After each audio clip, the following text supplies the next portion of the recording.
Okay, so this video goes to Ma'am Jillian Montero, and another pasasalamat.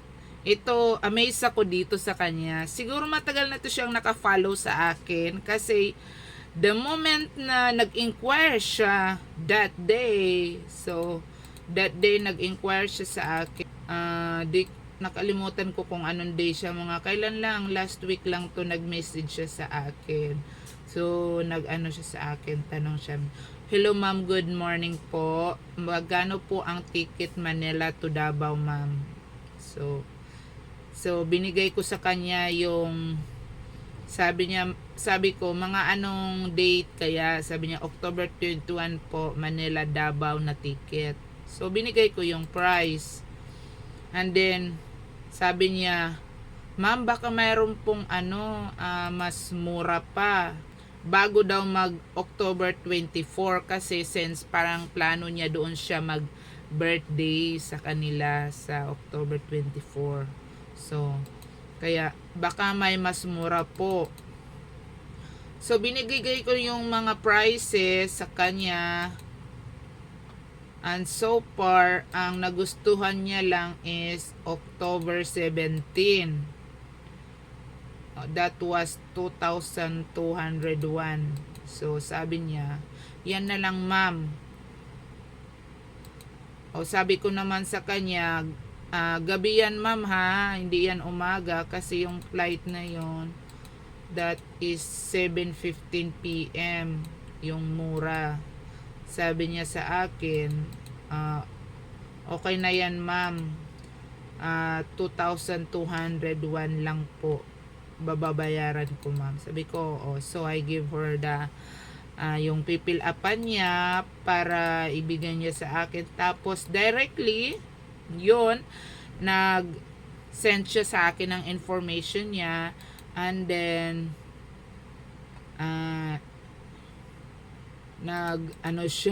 nag-ask siya kung magkano yung ilang kilo yung hand carry. So 7 kilos hand carry lang yung allowed. Nasa kanya kung mag-a-add siya, but pwede naman pong i-add yan 2 days before flight, okay, 2 hours before flight.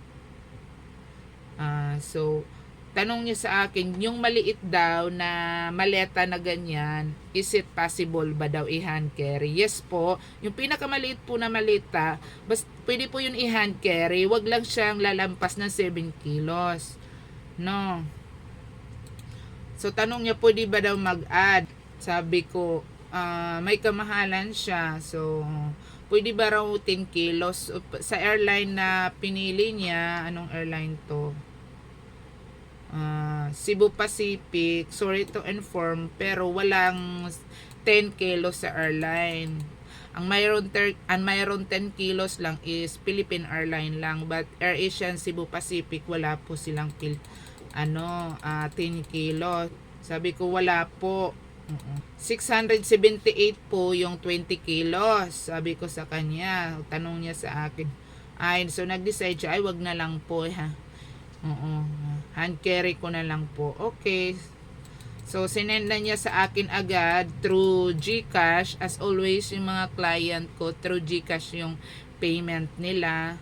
So, sinend niya sa akin yung payment through GCash, confirmation. Ayun. So, tapos, ayun. Sabi ko, okay ma'am, I got it. Wait, i-book ko na po yung ticket. No, so, standby lang po. As always, binubook ko yung ticket ng mga passenger ko. Sabi ko, standby po. Kasi while I am doing booking, ini-screenshot ko po yun at sinisend ko po doon sa passenger ko. Para po to make sure the confirmation kung may tama o mali doon sa booking ko, para makorek ko bago ko i-final booking. So far lahat it's all good. And then after that, so may natanggap na siyang, generate ko yung ticket. After ko generate, may natanggap siyang text. And then after that, I will go forward doon sa email. So maliban doon sa sinisend ko yung attached file sa Messenger, I also send their ticket through their email. So dalawang ways yung pinagsisendan ko ng ticket sa kanila. And then I'm happy, sabi ko, I'm happy to serve you, ma'am. Sabi niya, next time ulit, ma'am, pabook ako pagbalik ko ng Manila. So sure, ma'am, anytime po, I'm here. Have a safe flight ahead. Hindi ko siya nasagot. Sorry, ma'am. Jillian. Yes po, mayroon po akong Tugo po. Nagbubook po ako ng Tugo. Okay, so push ko muna. Okay, so that's all. Anyway, this is Mads Gaki Travel Agency. And I'll see you for the next booking. And for now, I need to attend the inquiry of Ma'am Jillian. She's asking about for the ferry to going to Davao to Malaran. So that would be another blogging for a thankful message to you, Ma'am Jillian Montero. I don't know her personally, but I think she followed me all the time here for a long time here on my social media and Facebook, so she know that she could able to trust me. And thank you so much, Ma'am Jillian Montero.